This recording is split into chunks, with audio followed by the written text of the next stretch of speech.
Hey everybody, I got the opportunity to ride Honda's new 250RX, not for an extended period of time, but long enough to evaluate the power, the handling, and the overall performance. If you've been watching any of my videos on YouTube, Instagram, or Facebook, you'll see that I've been riding the 250FX for the last couple of years.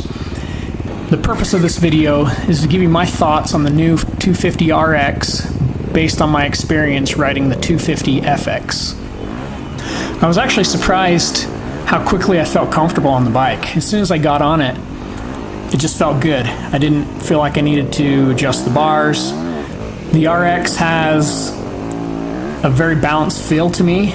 The suspension was predictable. The back end didn't dance around or deflect off of anything.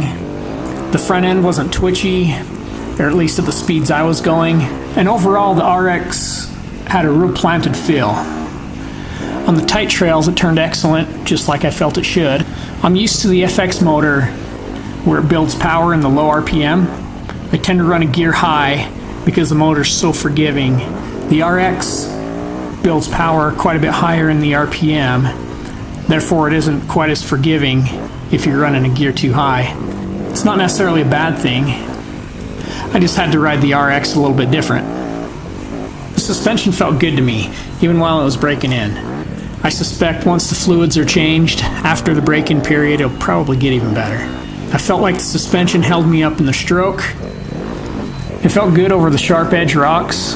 I was still able to hit the whoops with the same suspension settings. Honestly, there's nothing that I disliked about the RX. Both bikes build smooth power, just a different RPM.